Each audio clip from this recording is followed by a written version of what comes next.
O senador da República e general reformado Hamilton Mourão falou neste fim de semana sobre os acontecimentos que terminaram com a prisão de um colega de farda dele.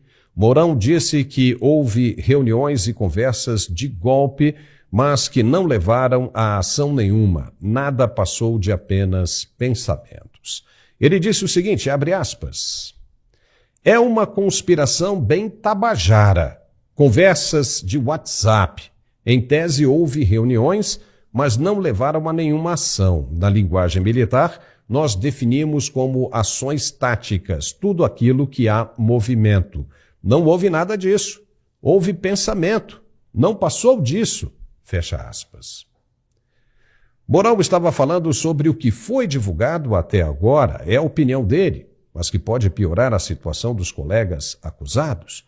Não havia a menor necessidade de ele comentar o ocorrido, mas talvez até com a intenção de mostrar que um pensamento não pode ser punido. Acabou concedendo uma entrevista que subliminarmente pode levar à condenação de generais que serviram com ele, principalmente dependendo da intenção do jornalista que fez a entrevista. Nós vamos conversar agora com o coronel da reserva, Gerson Gomes, que está nos Estados Unidos. Gerson, seja muito bem-vindo. E o que você achou das declarações do general e senador Hamilton Mourão? Veja que ele disse que, em tese, se referindo a uma coisa que já havia sido publicada e não necessariamente uma opinião pessoal dele, ou seja, partindo dele. Ele estava respondendo a uma provocação de um jornalista. Seja muito bem-vindo, Gerson. Pois é, o general Mourão, ao jeito dele, ele expressa o que quase toda a oficialidade acha a respeito desses acontecimentos. Todo aquele período ao final do governo Bolsonaro, nós acompanhamos, e você lembra, eu estava na Jovem Pan, cobria diariamente aquelas manifestações nas portas dos quartéis, e durante aquele período, por diversas vezes, nós analisamos as opções que o presidente Bolsonaro tinha diante do impasse. Que impasse era esse?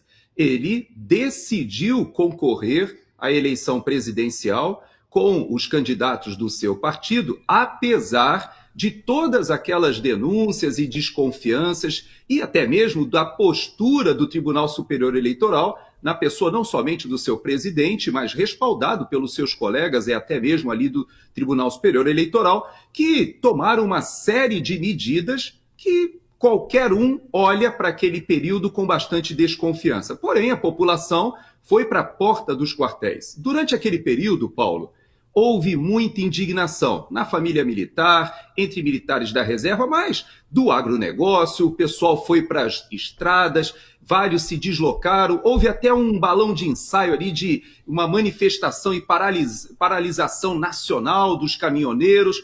Tudo aquilo fazia parte de um momento de perplexidade nacional, ou pelo menos, a bem da verdade, com parte da população que votou no presidente Bolsonaro e aqueles até que não votaram, mas também perceberam a forma injusta com que foi conduzido o processo. Agora, quando o general Mourão faz referência a esses grupos de WhatsApp, mensagens, etc., eu vou te dizer uma coisa. Eu passava, durante aquele período, pelo menos 1 ou 2 horas nos grupos de WhatsApp jogando água fria. Eu era conhecido como uma espécie de estraga-prazer. Por quê? Porque havia um monte de gente com aqueles famosos tic-tacs. Tic-tac, tic-tac, agora vai. Saltos de paraquedistas em Saquarema. Aí eu explicava que aquela operação era uma operação de adestramento. Blindados se deslocando de norte a sul. Agora vai. E aí eu explicava, gente, nós estamos em novembro, outubro, novembro é o período de adestramento. Esse deslocamento é um deslocamento logístico normal, que acontece todos os anos. Não, mas agora eu ouvi dizer que os forças especiais...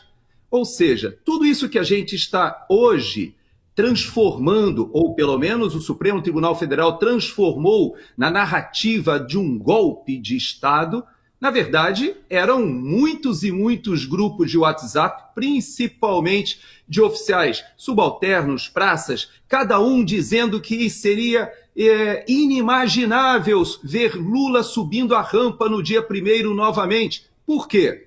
Será que é porque a população tem uma rejeição ao presidente Lula gratuita? Não, é por causa do passado. Esse grupo é um grupo que foi condenado na Lava Jato, esse é um grupo que era uma organização criminosa sobejamente comprovada, com dinheiro devolvido, com ações internacionais, com acordos de leniência, ou seja, a população estava perplexa. Por quê? Porque o Supremo Tribunal Federal do nosso país, como o próprio ministro Gilmar Mendes, inclusive, cobra a fatura nas suas declarações, foi o responsável pela eleição de Lula, o descondenando, o tornando elegível e conduzindo o processo eleitoral da forma que conduziu. Bom, militares são parte da população, Paulo. Os militares também faziam parte desses grupinhos de WhatsApp que, como aquele que caçou as redes sociais do próprio velho da Van, o dono da Van, né? Não podemos esquecer do Luciano Hang, e tantos outros empresários que tiveram as suas redes sociais caçadas por grupos de WhatsApp fazendo comentários que são os mesmos ou do mesmo teor desses que a gente vê. Então, Paulo, eu já abro o programa dizendo para você o seguinte: subscrevo aquilo que o general Mourão falou, ou seja, muito barulho, muita coisa que circulava nas redes sociais, mas quem for resgatar as minhas participações lá no Pingo nos Is na época, vai lembrar que diariamente eu reiterava, não existe a menor possibilidade de que as Forças Armadas façam uma intervenção no processo político. E eu explicava as razões, explicava que nós já não estávamos mais em 64, as condições eram completamente diferentes.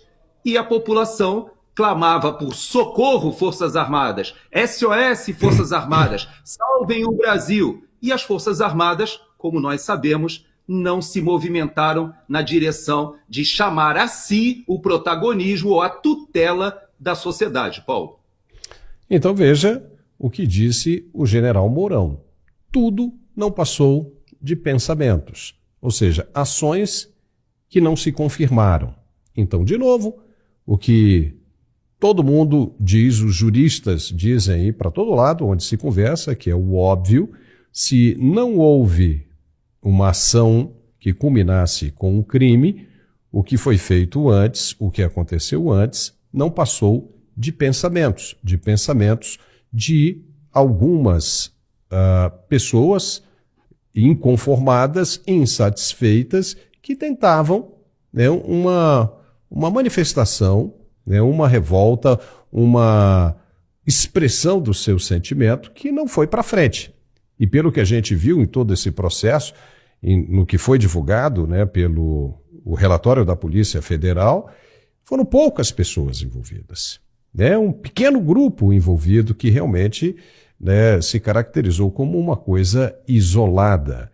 Mas aí eu começo a receber, né, constantemente um monte de figurinhas, de memes, né, e a que mais me chamou a atenção hoje foi a do general G. Dias, abraçado com o presidente Lula, e o título era o seguinte: quem estava no Planalto está livre hoje, e quem não estava no Planalto, naquele 8 de janeiro, está preso hoje. Essa é a primeira vez que se prende um general mesmo da reserva de 4 estrelas e do porte de Braga Neto. Você não acha que essa corda está esticando demais, não, Gerson? Está esticando demais, mas eu vou colocar esse tema em outra perspectiva, Paulo. Você sabe que eu estou falando dos Estados Unidos e, como eu tenho dito, nós temos uma vantagem por morarmos fora, que é a vantagem de estarmos 2 anos à frente na história do Brasil. É como se nós pudéssemos diariamente falar com você da audiência do Mundial Telenotícias, vindo do futuro e vindo hoje e dizer para você: eu já conheço o filme, sei o final desse filme, sei aonde vai chegar. Por que eu te falo isso? Porque quando a gente olha a eleição de Trump 16, Bolsonaro 18, a derrota de Trump em 20, derrota de Bolsonaro em 22, a invasão do Capitólio em 2021, a invasão da Praça dos Três Poderes ali no 8 de janeiro de 23. Então, todas essas histórias, elas têm uma semelhança que não é fortuita, ela não é ocasional, Paulo. Existe, sim, uma estratégia comum. O roteiro do filme é muito parecido. E por que eu falo para o general Braga Neto e para todos que estão nos ouvindo hoje? Nós teremos que enfrentar um período de bastante turbulência ainda nos próximos 2 anos. Quando eu estive há 15 dias lá na Argentina, conversando com os presos políticos que lá se refugiaram, eu disse para eles, vocês sabem que nos Estados Unidos há centenas de pessoas que foram presas por causa da invasão do Capitólio e que foram ludibriadas, fizeram acordos de não persecução ou acordos junto com a promotoria e estão presos e serão soltos, sabe quando? No primeiro dia da administração do presidente Trump. Veja a diferença. Biden foi o presidente de toda a história dos Estados Unidos que mais pessoas indultou e comutou penas em um único dia, de toda a história. Numa operação que remete os brasileiros a mais ou menos o que está sendo feito para acobertar a quadrilha da Lava Jato, desfazendo, com o auxílio de ministros da Suprema Corte, que vão desde o amigo do meu pai, mas até o advogado do presidente Lula, que se encontra dentro do próprio tribunal, e nós temos uma estrutura que foi montada dentro do governo para desfazer a Lava Jato. Veja que o presidente Biden não teve escrúpulo sequer de descondenar ou perdoar o seu próprio filho, que está envolto em um monte de ações de corrupção. Por que eu estabeleço esse paralelo, Paulo? Eu queria te pedir que você colocasse uma foto e nós vamos trabalhar em cima dessa foto para que a nossa audiência entenda. Essas 3 figuras que aparecem aí na tela de vocês, essa imagem foi produzida pela inteligência artificial do X, o tal do Grok, agora é o Grok 2. E eu pedi para o Grok e pedi o seguinte, você poderia colocar numa mesma imagem o general Michael Flynn, o tenente-coronel, que é um mariner, Stuart Schiller, e o oficial de infantaria Pete Hegseth. E ele produziu essa imagem que está para vocês. E o que isso tem a ver com o Braga Neto? Ou o que isso tem a ver com a situação que nós estamos vivendo no Brasil? E eu vou te dizer, tudo. Tem tudo a ver. Esse general que aparece à esquerda nessa foto, o general Michael Flynn, ele é um general de 3 estrelas, também super condecorado, esteve no Afeganistão, no Iraque e também da mesma área do Braga Neto. O general Braga Neto é um homem da área de inteligência. E o general Flynn também um homem da área de inteligência. E o que aconteceu? O general Flynn foi para a Casa Branca como um assessor militar do presidente Trump. E durou pouquíssimo, porque ele foi atacado e envolvido naquela conspiração e naquela teoria ou aquela narrativa, usando o termo que o Lula tanto gosta, que subsidiou o primeiro impeachment do presidente Trump. Havia um conluio com os russos. A eleição de Trump foi um conluio dos russos. Depois, com 2 anos em que esse assunto foi ao Congresso, não deixava o Trump governar, descobriu-se que, na verdade, aquilo foi produzido pela própria CIA, pela CIA, com apoio, inclusive, da Hillary Clinton e de grupos do Partido Democrata que forjaram aquele dossiê que implicou o general Flynn. Ou seja, o que está passando com o general Braga Neto é uma reprodução da justiça avançando sobre um setor específico ou pelo menos para viabilizar ou para legitimizar uma narrativa. E o Flynn foi enrolado ou arrolado nesse processo. Depois se descobriu que era tudo mentira. Vai acontecer a mesma coisa no Brasil. O que há no Brasil, Paulo, é um desespero. Você colocou nas suas palavras com muita sabedoria que, dependendo do que acontecer na Venezuela, já vimos o que aconteceu com Bashar al-Assad na Síria, em 11 dias ele caiu. Cadê a influência da Rússia que seguraria Nicolás Maduro? Onde é que está a influência do Irã, do Hezbollah, que se encontra na América do Sul? Será que eles terão força? Eu digo para você, Paulo, você tocou no ponto. Hoje, o Supremo Tribunal Federal, ele é uma representação, ou como o seu próprio presidente diz, é um ator político que está conduzindo esses processos de perseguição política e utilizando o poder judiciário para o lawfare. Isso aconteceu exatamente aqui, Paulo. Veja que o presidente Trump teve a Polícia Federal invadindo a sua casa em Mar-a-Lago, igualzinho aconteceu com Bolsonaro. Nós tivemos a baleia, tivemos os cartões de vacina. Aqui, o Trump enfrentou vários dos processos ridículos, como esses também do Brasil. A estratégia é a mesma, o roteiro é o mesmo.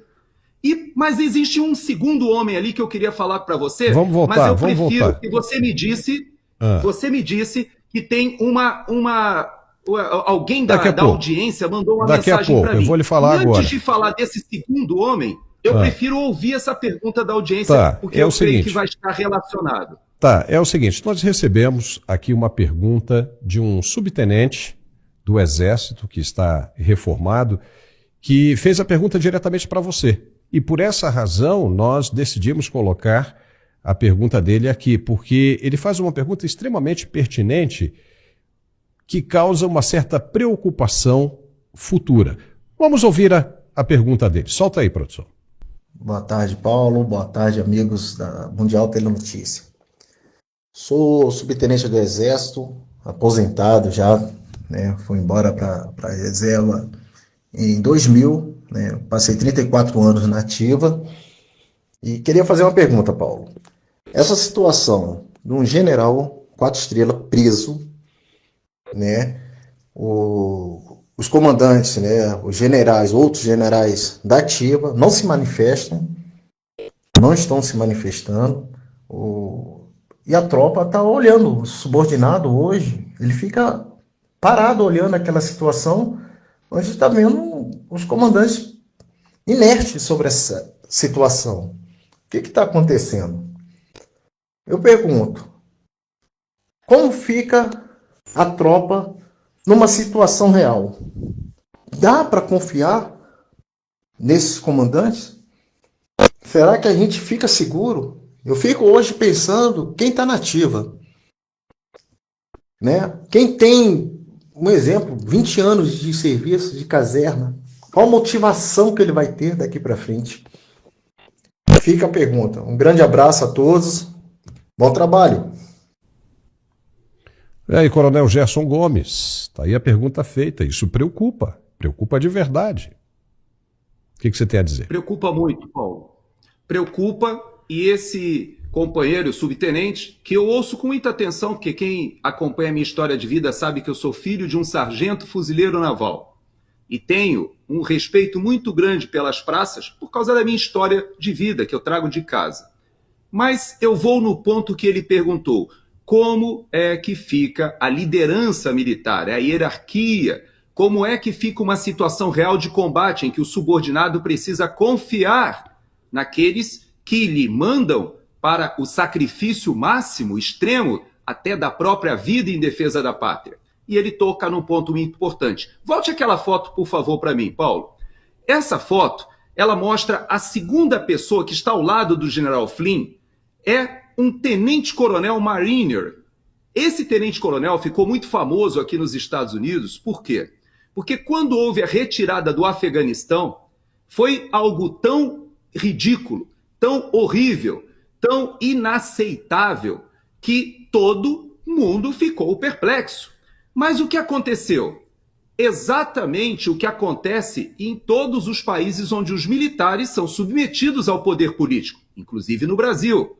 Os militares ficaram indignados porque foram 20 anos no Afeganistão em que muitos perderam a vida, vários perderam membros, muitos voltaram traumatizados e, de repente, numa ação que foi decidida pelo comandante em chefe, mas, obviamente, ela foi executada por oficiais generais do mais alto nível aqui dos Estados Unidos, você deixou para trás não somente civis, mas foram mortos militares naquele período ali em que tomou-se a decisão de abandonar o Afeganistão numa retirada atabalhoada, ridícula, deixando bilhões em equipamentos para trás, uma base aérea inteira, desfazendo tudo aquilo que os Estados Unidos construíram em 20 anos, deixando inclusive o governo afegão na mão do Talibã, tudo isso por uma decisão do presidente Biden, subsidiada, executada por oficiais generais. E o que aconteceu?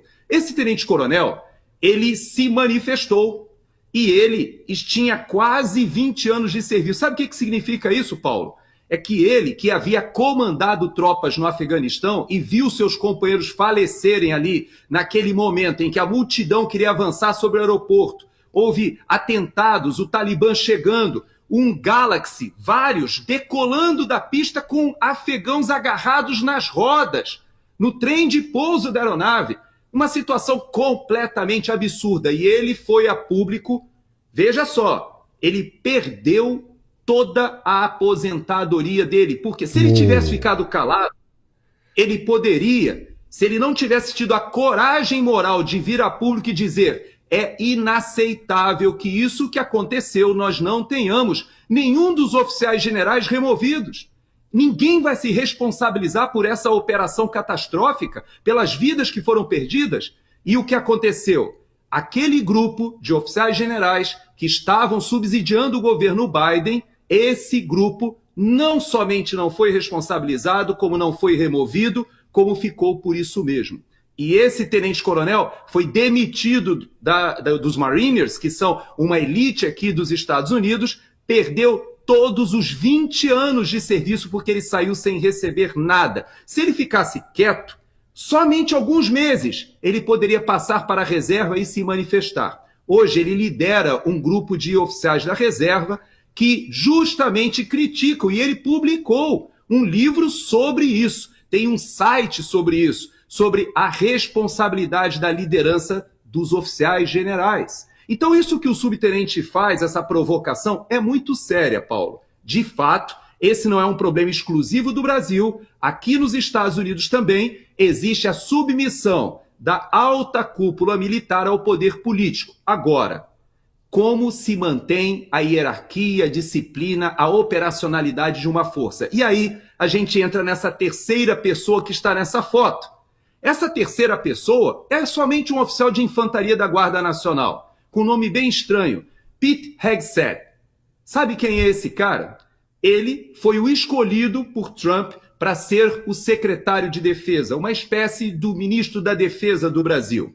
O secretário de Defesa, ele não somente terá o Pentágono, as Forças Armadas ali, ele fazendo o papel justamente de interface entre o poder político e o poder militar, mas ele não só é um veterano, assim como o general Flynn, assim como o tenente-coronel Schiller, ele, o Hegseth, ele foi um militar que foi para a frente de combate, mas ele não ficou famoso por isso. Ele, na verdade, sai das Forças Armadas, vai para um grupo de veteranos, se formou, ele tem mestrado, doutorado, é alguém que tem uma capacidade acadêmica grande, mas ele ficou famoso como um comentarista da Fox News. Esse cidadão, ele escreveu um livro exatamente sobre a desmontagem da estrutura militar, porque a liderança militar estava concedendo espaço para as pautas woke, entrando os transgenders, entrando a pauta das mudanças climáticas, entrando uma série de pautas que nós vemos também no Brasil, hoje ensejando estudos na Escola de Comando do Estado-Maior, no curso de Política, Estratégia e Alta Administração, porque isso faz parte de um movimento global. E veja que ele, o Pete Hegseth, foi escolhido para justamente rocar, trazer as Forças Armadas para o equilíbrio em que elas não podem perder a operacionalidade, não podem ver comprometidas a liderança, principalmente, nós estamos falando da potência hegemônica militar do planeta. Então, Paulo, eu respondo ao subtenente dizendo o seguinte: a sua questão é da mais alta importância, e eu ouso afirmar que os líderes militares que hoje estão nos altos comandos sabem disso. Eles sabem que eles estão numa extrema dificuldade, porque não podem chamar a si o poder político, como aqui nos Estados Unidos também. Você não viu nenhum militar se manifestando contra o presidente Biden. Agora, eu ouso afirmar, Paulo, que aqui nos Estados Unidos a indignação era gigantesca e que parte se manifestou na última eleição, e no Brasil também é. Nós não chegaremos a 2026 numa situação a bom termo, não somente na área econômica, mas eu também digo, na área militar. Eu falei para você já várias vezes, o que aconteceu na Argentina é o que eu vejo acontecendo no Brasil. Eu não acho que os oficiais das Forças Armadas do Brasil arriscariam, ou nós não estamos sob o risco de vermos uma força armada se transformando numa narcoditadura. Não, os militares brasileiros têm valores muito rígidos. Agora, essa submissão ao poder político levou o Brasil a uma sinuca de bico. Por quê? Porque nós temos um grupo que é uma organização criminosa que voltou ao poder. E pior do que isso, nós temos essa presença hoje do Supremo Tribunal Federal com uma legitimidade sendo erodida a cada dia. E eu vou te fazer uma provocação, Paulo. Me diga uma coisa. O ministro Alexandre de Moraes, ele manda esse delegado lá prender o general Braga Neto. Eu te pergunto, a polícia, esse grupinho de policiais federais teriam a capacidade de prender uma pessoa da Força Armada ou uma pessoa qualquer, por exemplo, alguém do estado de São Paulo, que a Polícia Militar de São Paulo dissesse assim: não vamos cumprir essa ordem, porque entendemos que essa ordem é ilegal. Por que ela ainda é cumprida? Porque existe o mínimo, o resquício de legitimidade. Você veja que aquilo que o Van Hatten fez, de dizer eu não vou depor, por quê? Porque é errado, eu estou estribado na lei. Ele tomou uma atitude, espero que o presidente da Câmara respalde. Alguns anos atrás, você lembra, você que acompanha a política há mais tempo, você lembra quando o Renan Calheiros simplesmente desconsiderou uma ordem do Supremo Tribunal Federal, não quis nem tomar conhecimento quando ele era presidente do Senado? Então você veja que é claro que o Supremo Tribunal Federal e a Polícia Judiciária na mão do Alexandre de Moraes é um grupo muito pequeno, inexpressivo. Não precisava fazer uma operação que o táxi foi para matar, para assassinar. Isso tudo é fantasia. Sabe por quê? Porque bastava simplesmente dizer: não vamos cumprir. Ele não tem força para impor. Não tem força. Agora, por que é que a população, os militares, os congressistas se submetem? Porque ainda existe um resquício de legitimidade. Agora, se esse resquício, esse fio de legitimidade se romper, quem fará cumprir aquilo que o Supremo Tribunal Federal entende como correto? A sua interpretação da Constituição. Então você veja que a situação é muito grave, Paulo. Não é só dos militares, é um problema institucional do país.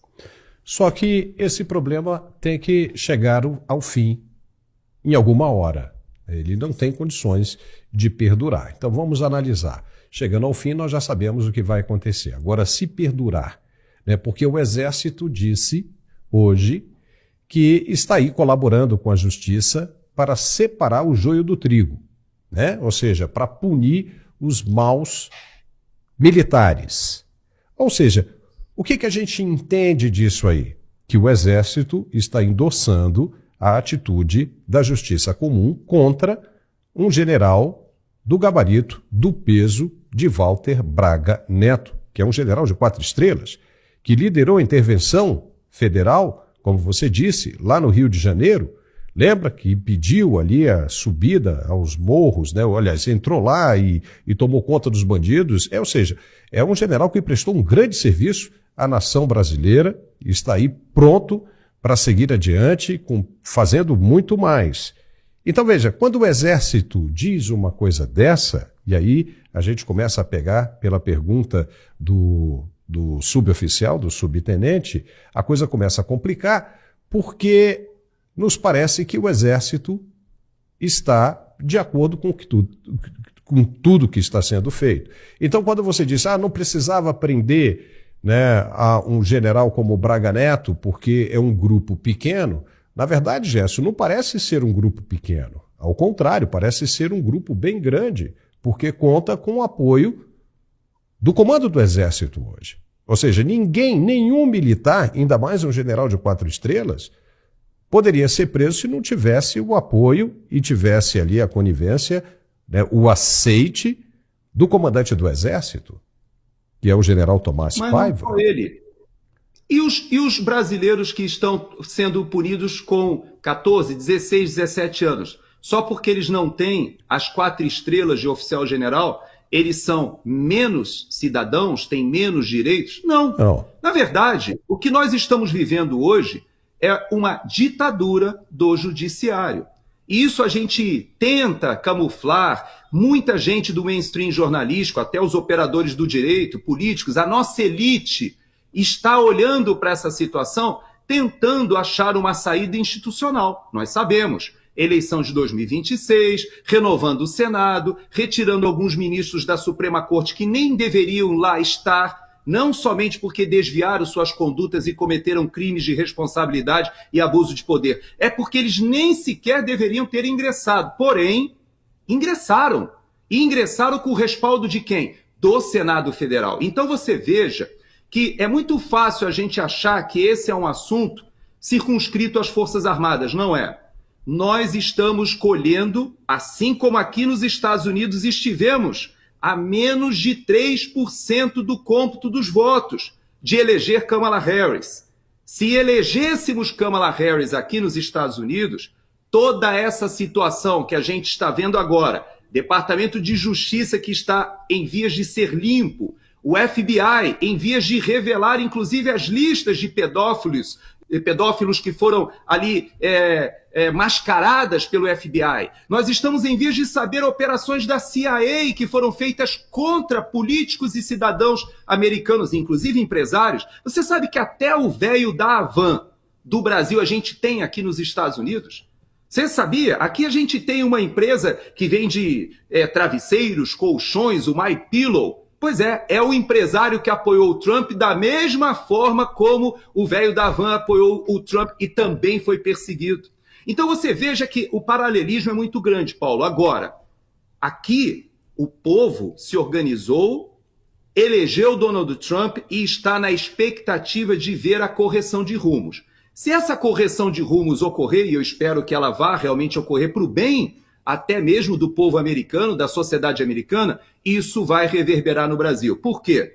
Porque o grupo que subsidiou essa organização criminosa que se encastelou, que aqui nos Estados Unidos a gente chama de Deep State, aqui também é o mesmo grupo que subsidia o que está acontecendo no Brasil, Paulo.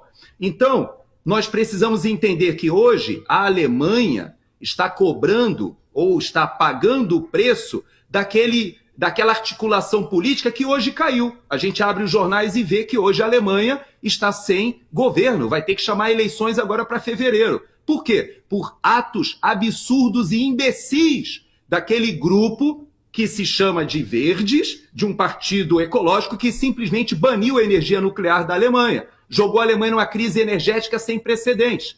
E aí você diz assim, poxa, se o alemão, um povo tão culto, tão inteligente, comete essas imbecilidades, por que o brasileiro também não tem direito? É verdade, nós temos cometido uma série de imbecilidades, a começar por voltar ao Dilma II, ou seja, no Dilma III, voltamos na economia e também por reintroduzir essa organização criminosa que está agora repetindo tudo aquilo. Você já viu as estatais, Paulo? Os fundos de pensão, Paulo? Tudo igualzinho no governo Lula 2, Dilma 1, igualzinho. Então, se nós também cometemos esses erros, o povo americano aqui, Paulo, também cometeu e está corrigindo.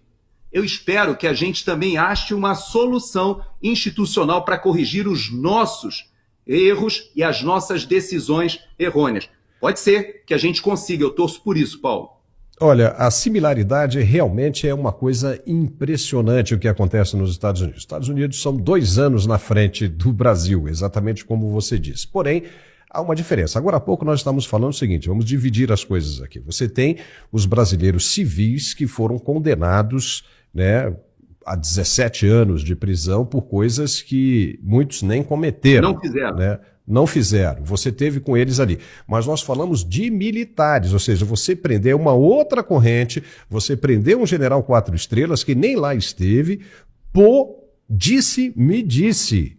Entendeu? Ou seja, não há nada assim comprobatório, de fato, né, que justifique isso mesmo, porque uma prisão preventiva, olha a sacanagem, final de ano, né, nós estamos analisando, final de ano, ele estaria com a família, Natal, Ano Novo, e o processo só vai ser revisto na volta do recesso do judiciário, lá no final de janeiro, e enquanto isso você coloca um militar ali, né, da estirpe dele ali engaiolado.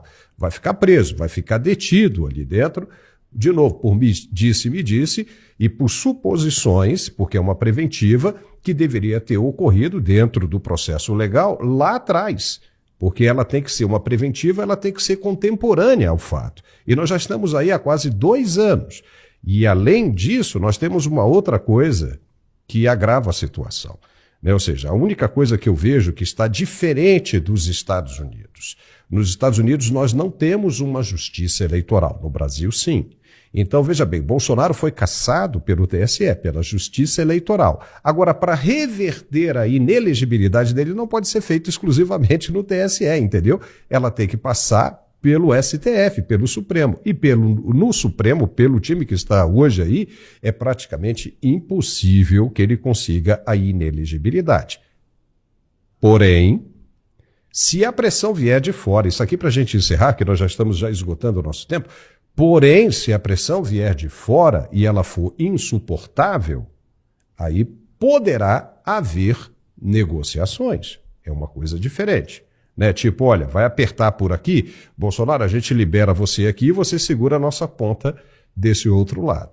Beleza, isso pode acontecer. Fora a negociação, é praticamente impossível que se reverta essa inelegibilidade, porque aí já não entra de novo o TSE, entra o STF, tá entendendo? Agora vamos lá. Aquilo que a gente disse no início do programa. Tudo vai depender a partir do dia 10 de janeiro. Se Nicolás Maduro sai do poder, significa que a pressão americana funcionou, e funcionou bem. Se Nicolás Maduro não sai do poder, então isso pode encher de razão, encher de animação as autoridades que estão hoje no Brasil pensando do mesmo jeito. Por quê? Porque se fortalece uma guarda nacional, entendeu? Não tem como derrubar ninguém, não tem como sair ninguém daí, né? Nem de qualquer maneira que for, nem por uma pressão externa, nem interna, porque foi assim que Hugo Chávez se manteve no poder até morrer e Nicolás Maduro está se mantendo até hoje. Então a Venezuela, como dissemos no início, vai funcionar como um perfeito laboratório para o Brasil, porque se o Nicolás Maduro sai, aí todo mundo vai entender aqui que não adianta. Não adianta colocar uma guarda nacional, não adianta fazer pressão política, porque de fora a pressão será muito maior e vai ser difícil de suportar. Então, tudo vai depender daquilo que nós vamos ter a partir do dia 10 de janeiro na Venezuela. Você concorda comigo? Concordo parcialmente. Parcialmente porque o Brasil não é a Venezuela. O Brasil está entre as maiores economias do planeta, tem uma economia muito sofisticada e hoje o nosso benchmarking é a Argentina, o que está acontecendo na Argentina no campo político. A gente pode olhar para os Estados Unidos e no campo militar a gente pode olhar também para a Venezuela e você está certo. Por isso que eu digo que parcialmente nós temos a referência da nossa crise econômica com um contraponto do que está acontecendo ao Sul e a referência do que está acontecendo com as Forças Armadas, tanto na desmoralização que o Milei hoje tenta reerguer ou soerguer as Forças Armadas, como na Venezuela, como você bem disse, que dependendo do que acontecer com Nicolás Maduro, deixando o país ou não, para que o próprio Edmundo González retorne, ele que foi o presidente legitimamente eleito, possa governar e faça uma transição democrática. Não sabemos como vai acontecer na Venezuela, mas uma coisa eu te digo, os próximos 2 anos do Brasil serão muito similares aos 2 anos que nós passamos, os 2 últimos anos de governo Biden. Aqui nos Estados Unidos, nós vimos a economia se degradando. E no Brasil, tudo leva a crer que a economia, a continuar nesse caminho, e me parece até que já estamos num ponto quase sem volta, nós teremos uma deterioração gigantesca da economia no Brasil. Da mesma forma, a instrumentalização da justiça para perseguição política, que foi feita pelo governo Biden, continuará sendo feita no Brasil. chegará a um ponto de esgarçar o Estado de Direito, chegará ao ponto da própria população chegar à conclusão de que, se nós continuarmos desse jeito, nos transformaremos numa republiqueta de banana. Esse era o discurso aqui dos Estados Unidos. Nós aqui ouvimos as pessoas dizer, nós não podemos aceitar isso. E a mesma coisa tem que acontecer no Brasil. Agora, se nós não tivermos elites acadêmicas, elites militares, elites políticas, empresariais, todos os setores que não se sintam incomodados, indignados com esse estado de coisas, aí você está certo. Nós caminharemos para o abismo. Agora, não teremos guarda nacional bolivariana no país. Pode acabar com esse devaneio, tanto de Lewandowski, Flávio Dino, nós não teremos, porque na Venezuela era um país pequeno e a Guarda Nacional já existia.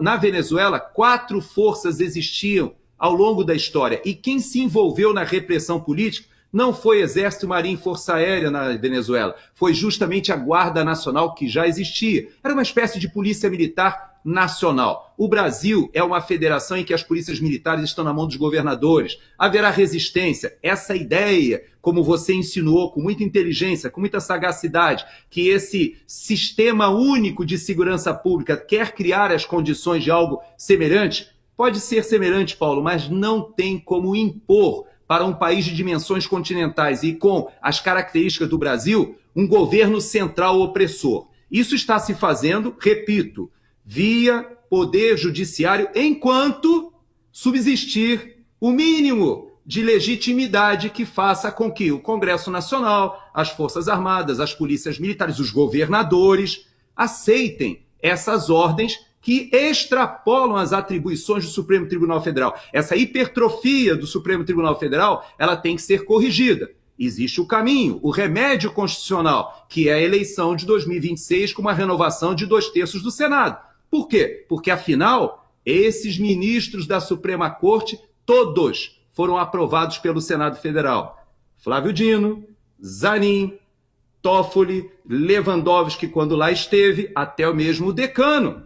Todos que estão lá passaram pelo Senado Federal e se tem as suas características que os colocam como uma verdadeira organização criminosa hoje no país, e é assim que a gente tem que se referir, porque se estão cometendo crimes, se estão ao arrepio da Constituição avançando sobre cidadãos, inclusive oficiais generais, é verdade, mas não somente oficiais generais, porque esse oficial general, diga-se de passagem, não é a situação mais grave para as Forças Armadas. Sabe por quê? Porque ele já estava na inatividade, ele tinha um cargo político, ele se candidatou a vice-presidente, ele tinha um cargo no PL.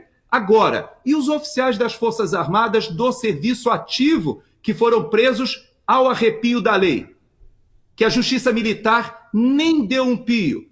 E não somente eles, e tudo aquilo que foi feito com os 2.000 presos do 8 e 9 de janeiro, que foram tratados como verdadeiros cidadãos de segunda categoria, sendo retirado, drenado do seu direito de defesa, duplo grau de jurisdição, sem direito à audiência de custódia, levados para presídios federais onde ficaram 6, 8 meses, pessoas inocentes. Então, a situação do país é muito grave.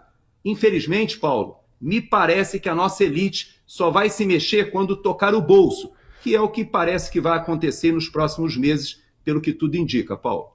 Gerson, eu vou te convidar para a gente continuar esse bate-papo no programa que nós vamos fazer nessa terça-feira ao meio-dia. Vamos falar sobre a possibilidade de venda, inclusive de terrenos militares que estão sendo considerados ociosos pelo governo. Eu queria ouvir a sua opinião a respeito disso. Mas, Gerson, chegamos ao final, foi muito bom, era necessário a gente dispensar esse tempo todo aqui para tentar esclarecer tudo o que está acontecendo e a gente traçar uma linha futura do que poderá vir a acontecer. É muito interessante. Muitíssimo obrigado por sua participação, Gerson, e eu espero você nesta terça-feira ao meio-dia. Obrigado, viu? E até lá. Até amanhã, convite aceito. Se Deus quiser, estaremos juntos amanhã ao meio-dia. Valeu. E nós ficamos por aqui com esse programa de hoje. Se você gostou, não deixe de se inscrever em nosso canal, porque é muito importante para nós. Muito obrigado pela companhia e nos vemos de novo nesta terça-feira. Um forte abraço e até lá.